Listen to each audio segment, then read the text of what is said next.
जय श्री राम। तुलसीदास कृत रामचरितमानस के दोहे व चौपाइयाँ अर्थ सहित सुनाकर मैं माधुरी भगवान श्री राम के गुणों का वर्णन करती हूँ। तुलसीदास जी ने रामचरितमानस अवधी भाषा में लिखी है और अनेक टीकाकारों ने इसका हिंदी में अनुवाद किया है। यह प्रयास उन राम भक्तों के लिए है जो रामचरितमानस का अर्थ सहित रसास्वादन करना चाहते हैं, पर किसी कारणवश वे स्वयं पढ़ नहीं पाते हैं। उनके लिए यह सुनना स्वयं के पढ़ने के समान है। भगवान श्री राम रामचरितमानस सुनने, पढ़ने व सुनाने वाले की भली करें।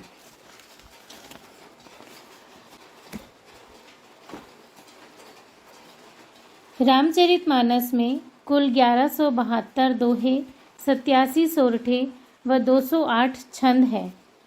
श्री राम जन्म के वर्णन के पहले श्री गोस्वामी तुलसीदास जी ने गुरु, ब्राह्मण, संत, असंत, जीव मात्र, वाल्मीकि, वेद, ब्रह्म, देवता, शिव और पार्वती आदि की वंदना की है। तत्पश्चात श्री राम नाम और रामचरितमानस के गुणों का अति सुंदर बखान किया है।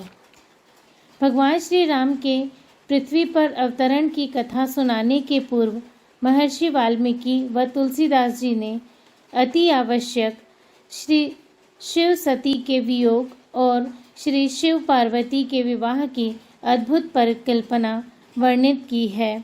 तत्पश्चात नारद मुनि के अभिमान, विश्वमोहिनी स्वयंवर तथा नारद मुनि द्वारा भगवान को दिया गया श्राप और मनु शत्रुपा की तपस्या, रावण के ऐश्वर्य और अत्याचारों से मुक्ति के वरदान के फलस्वरूप भगवान श्री राम के जन्म का मनोहारी चित्रण किया है।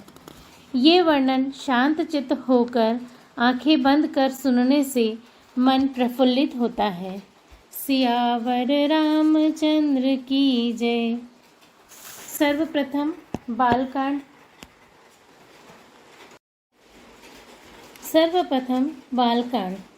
बालकांड का प्रारंभ मंगलाचरण से किया गया है।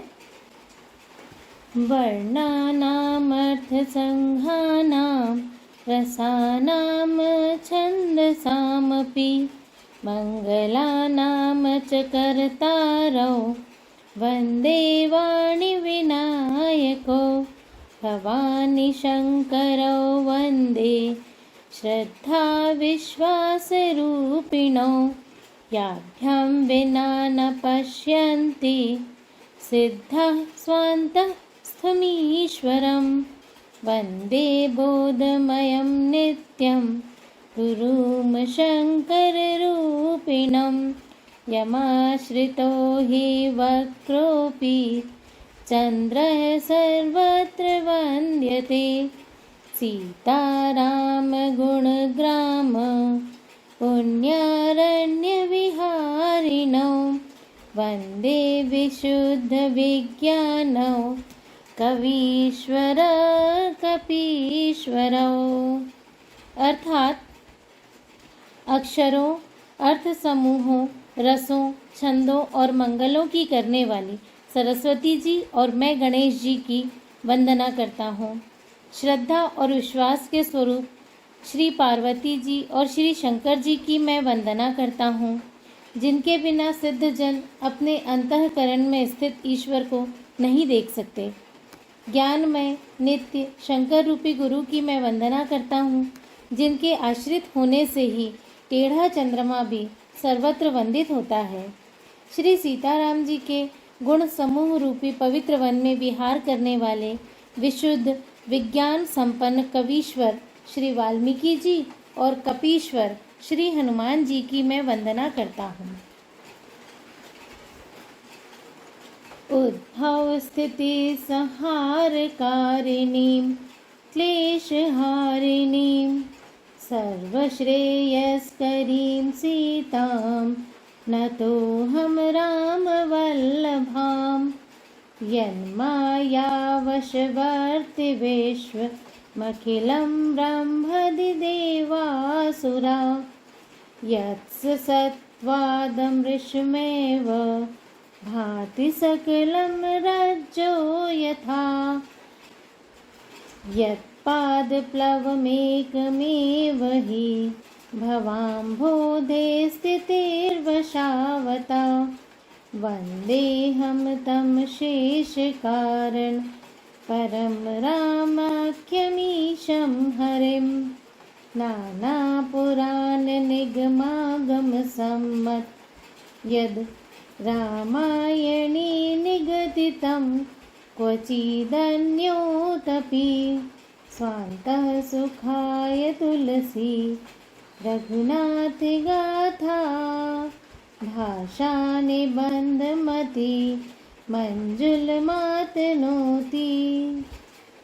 अर्थात उत्पत्ति, स्थिति, पालन और संहार करने वाली, क्लेशों के हरने वाली तथा संपूर्ण कल्याणों की करने वाली श्री रामचंद्र जी की प्रियतमा श्री सीता जी को मैं नमस्कार करता हूँ, जिनकी माया के वशीभूत संपूर्ण विश्व ब्रह्मादि देवता और असुर हैं, जिनकी सत्ता से रस्सी में सर्प के भ्रम की भांति यह सारा दृश्य जगत सत्य ही प्रतीत होता है, और जिनके केवल चरण ही भव सागर से तरने की इच्छा वालों के लिए एकमात्र नौका है, उन समस्त कारणों से पर सब कारणों के कारण और सबसे श्रेष्ठ राम कहाने वाले भगवान हरि की मैं वंदना करता हूँ। अनेक पुराण, वेद और शास्त्र से सम्मत तथा जो रामायण में वर्णित है और कुछ अन्यत्र से भी उपलब्ध श्री रघुनाथ जी की कथा को तुलसीदास अपने अंतःकरण के सुख के लिए अत्यंत मनोहर भाषा रचना में विस्तृत करता है। सुमिरत सिद्धि होय गण नायक करिवर वदन करऊ अनुग्रह सोई बुद्धि राशि शुभ गुण सदन मूक होई वाचाल पंगु चढ़ई गिरिवर गहन जासु कृपा सुदयाल द्रवऊ सकल कलिमल दहन नील सरोरुह श्याम तरुण अरुण बारिज नयन करऊ सो ममोर धाम सदा क्षीर सागर सयन कुंद इंदु समदेह उमा रमन करुणा अयन जाहि दीन परनेह करऊ कृपा मरदनमयन बंदौ गुरुपद कंज कृपा सिंधु नर रूप हरि महामोह तम पुंज जासु वचन रवि कर निकर। अर्थात जिन्हें स्मरण करने से सब कार्य सिद्ध होते हैं, जो गणों के स्वामी और सुंदर हाथी के मुख वाले हैं, वे ही बुद्धि के राशि और शुभ गुणों के धाम श्री गणेश जी मुझ पर कृपा करें। जिनकी कृपा से गूंगा बहुत सुंदर बोलने वाला हो जाता है और लंगड़ा लूला दुर्गम पहाड़ पर चढ़ जाता है, वे कलयुग के सब पापों को जला डालने वाले दयालु भगवान मुझ पर द्रवित हो दया करें। जो नील कमल के समान श्याम वर्ण है, पूर्ण खिले हुए लाल कमल के समान जिनके नेत्र हैं और सदा क्षीर सागर में शयन करते हैं, वे भगवान मेरे हृदय में निवास करें। जिनका कुंद के पुष्प और चंद्रमा के समान गौर शरीर है, जो पार्वती जी के प्रियतम और दया के धाम है और जिनका दीनों पर स्नेह है, वे कामदेव का मर्दन करने वाले शंकर जी मुझ पर कृपा करें। मैं उन गुरु महाराज के चरण कमल की वंदना करता हूँ, जो कृपा के समुद्र और नर रूप में श्री हरि ही हैं और जिनके वचन महामोह रूपी घने अंधकार के नाश करने के लिए सूर्य किरणों के समूह हैं।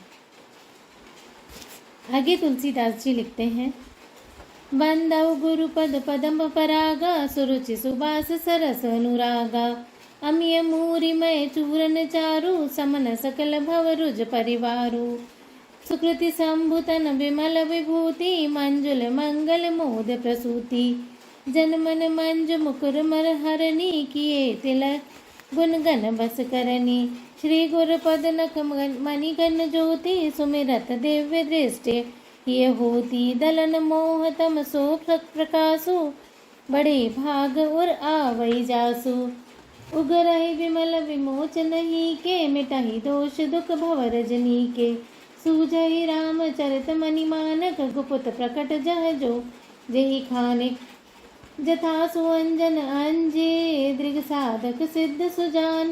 कौतुक देखत सैल बना भूतल भूरि निदान। सियावर रामचंद्र की जय।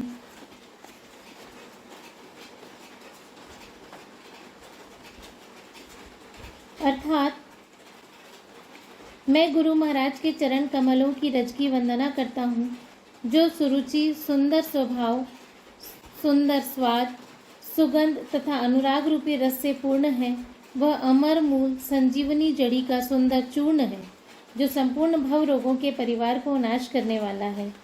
वह रज सुकृति पुण्यवान पुरुष रूपी शिव जी के शरीर पर सुशोभित निर्मल विभूति है और सुंदर कल्याण और आनंद की जननी है। भक्त के मन रूपी सुंदर दर्पण के मैल को दूर करने वाली और तिलक करने से गुणों के समूह को वश करने वाली है। श्री गुरु महाराज के चरण नखों की ज्योति मणियों के प्रकाश के समान है, जिनके स्मरण करते ही हृदय में दिव्य दृष्टि उत्पन्न हो जाती है। वह प्रकाश अज्ञान रूपी अंधकार का नाश करने वाला है। वह जिसके हृदय में आ जाता है उसके बड़े भाग्य हैं। उसके हृदय में आते ही हृदय के निर्मल नेत्र खुल जाते हैं और संसार रूपी रात्रि के दोष दुख मिट जाते हैं एवं श्री रामचरित्र रूपी मणि और माणिक्य गुप्त और प्रकट जहाँ जो जिस खान में है सब दिखाई देने पड़ते हैं। जैसे सिद्धांजन को नेत्रों में लगाकर साधक सिद्ध और सुजान पर्वतों, वनों और पृथ्वी के अंदर कौतुक से ही बहुत खाने देखते हैं। यहाँ एक बात स्पष्ट करनी है, श्री रामचरितमानस में दोहे, सोरठे, चौपाइयाँ और दोहे इनकी राग अलग अलग होती है, जो आपको अब तक महसूस हुई होगी।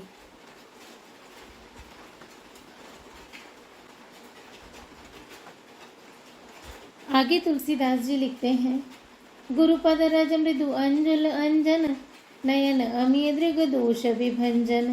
तहि करे विमल विवेक विलोचन, बरनौ रामचरित भव मोचन।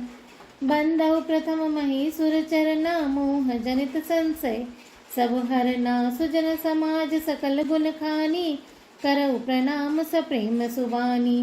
साधु चरित शुभ चरित कपासु, निरस विशद गुणमय फल जासु।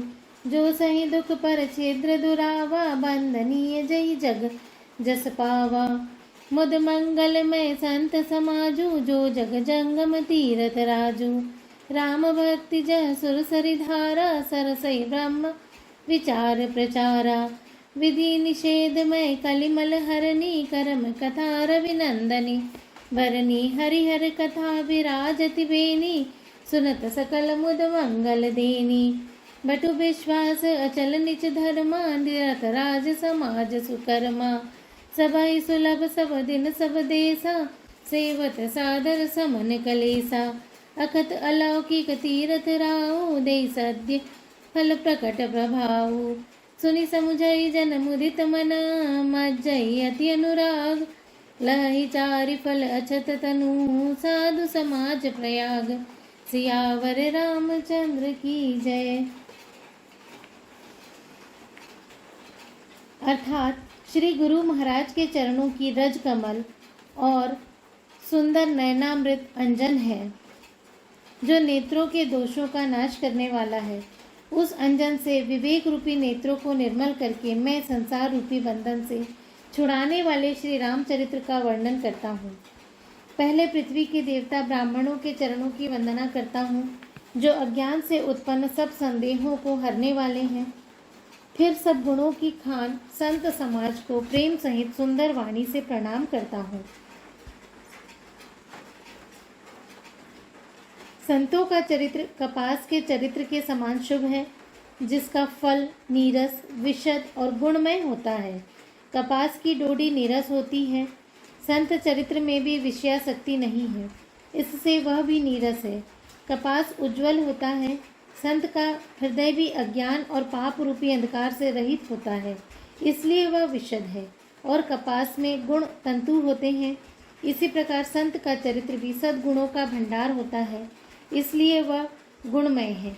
जैसे कपास का धागा सुई के किए हुए छेद को अपना तन देकर ढक देता है, अथवा कपास जैसे लोढ़े जाने, काते जाने और बुने जाने का कष्ट सह कर भी वस्त्र के रूप में परिणित होकर दूसरों के गोपनीय स्थानों को ढकता है, उसी प्रकार संत स्वयं दुख सहकर दूसरों के छिद्रों को ढकता है, जिसके कारण उसने जगत में वंदनीय यश प्राप्त किया है।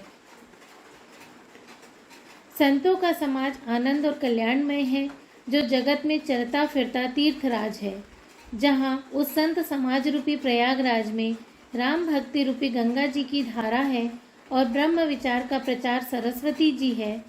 विधि और निषेध, यह करो और यह न करो रूपी कर्मों की कथा कलयुग के पापों को हरने वाली सूर्य तनया यमुना जी हैं और भगवान विष्णु और शंकर जी की कथाएं त्रिवेणी रूप से सुशोभित हैं, जो सुनते ही सब आनंद और कल्याणों की देने वाली हैं। उस संत समाज रूपी प्रयाग में अपने धर्म में जो अटल विश्वास है वह अक्षयवट है और शुभ कर्म ही उस तीर्थराज का समाज है। वह संत समाज रूपी प्रयागराज सब देशों में सब समय सभी को सहज ही में प्राप्त हो सकता है और आदर पूर्वक सेवन करने से क्लेशों को नष्ट करने वाला है। वह तीर्थराज अलौकिक और अकथनीय है एवं तत्काल फल देने वाला है। उसका प्रभाव प्रत्यक्ष है। जो मनुष्य इस संत समाज रूपी तीर्थराज का प्रभाव प्रसन्न मन से सुनते और समझते हैं और फिर अत्यंत प्रेम पूर्वक इसमें गोते लगाते हैं, वे इस शरीर के रहते ही धर्म, अर्थ, काम, मोक्ष चारों फल पा जाते हैं। मज्जन फल पे किए तत्काला, काक होई पिक बकऊ मराला। सुनी आचरज करे जनि कोई, सतसंगति महिमा नहीं गोई। बाल्मीक नारद घट जोनी, निज निज मुखनि कही निज होनी। जलचर जथल चर नव चर जाना, जे जड़ चेतन जीव जहाना। मति कीरति गति भूति भलाई, जब जही जतन जहाँ जेई पाई। सो जानब सतसंग प्रभाऊ, लोक ही वेदन आन उपाऊ। बिनु सतसंग विवेक न होई, राम कृपा बिनु सुलभ न सोई। सतसंगत मुद मंगल मूला, सोई फल विधि सब साधन फूला। सठ सुधरहि सतसंगति पाई, पारस परस कुधात सुआई। विधिवस सुजन कुसंगत परहि, फनि मनि सब निज गुण अनुसरहि। विधि हरिहर कोई कही को विद्वानी, कहत साधु महिमा सकुचानी। सो मोसन कही जातन कैसे, साक बनिक मनि गुण गन जैसे। बंधु संत समान चित, हित अनहित नहीं कोई। अंजलिगत शुभ सुमन जिमी, सब सुगंध कर दोई। संत सरल चित जगत हित, जानि स्वभाव सनेहु। बाल विनय सुनि करी कृपा, राम चरण रति देहु। सियावर रामचंद्र की जय, पवन सुत हनुमान की जय। अर्थात इस तीर्थराज में स्नान का फल तत्काल ऐसा देखने में आता है कि कौवे कोयल बन जाते हैं और बगुले हंस। यह सुनकर कोई आश्चर्य न करे, क्योंकि सत्संग की महिमा छिपी नहीं है। वाल्मीकि जी, नारद जी और अगस्त जी ने अपने अपने मुखों से अपनी होनी का वृत्तांत कहा है। जल में रहने वाले, जमीन पर चलने वाले और आकाश में विचरने वाले नाना प्रकार के जड़ चेतन जितने जीव इस जगत में हैं, उनमें से जिसने जिस समय जहाँ कहीं भी जिस किसी यत्न से बुद्धि, कीर्ति, सद्गति, विभूति, ऐश्वर्य और भलाई पाई है, सो सब सत्संग का ही प्रभाव समझना चाहिए। वेदों में, लोक में इनकी प्राप्ति का दूसरा कोई उपाय नहीं है। सत्संग के बिना विवेक नहीं होता और श्री राम जी की कृपा के बिना वह सत्संग सहज में मिलता नहीं। सत्संगति आनंद और कल्याण की जड़ है। सत्संग की सिद्धि प्राप्ति ही फल है और सब साधन तो फूल है। दुष्ट भी सत्संगति पाकर सुधर जाते हैं। जैसे पारस के स्पर्श से लोहा सुहावना हो जाता है, सुंदर सोना बन जाता है, किंतु दैव योग से यदि कभी सज्जन कुसंगति में पड़ जाते हैं तो वे वहाँ भी सांप की मणि के समान अपने गुणों का ही अनुसरण करते हैं, अर्थात जिस प्रकार सांप का संसर्ग पाकर भी मणि उसके विष को ग्रहण नहीं करती तथा अपने सहज गुण प्रकाश को नहीं छोड़ती, उसी प्रकार साधु पुरुष दुष्टों के संग में रहकर भी दूसरों को प्रकाश ही देते हैं। दुष्टों का उन पर कोई प्रभाव नहीं पड़ता। ब्रह्मा विष्णु शिव कवि और पंडितों की वाणी भी संत महिमा का वर्णन करने में सकुचाती है। वह मुझसे किस प्रकार कही नहीं जाती। जैसे साग तरकारी बेचने वाले से मणियों के गुण समूह नहीं कहे जा सकते। मैं संतों को प्रणाम करता हूँ जिनके चित्त में समता है, जिनका न कोई मित्र है न शत्रु। जैसे अंजलि में रखे हुए सुंदर फूल, जिस हाथ ने फूलों को तोड़ा और जिसने उनको रखा, उन दोनों ही हाथों को समान रूप से सुगंधित करते हैं, वैसे ही संत शत्रु और मित्र दोनों का ही समान रूप से कल्याण करते हैं।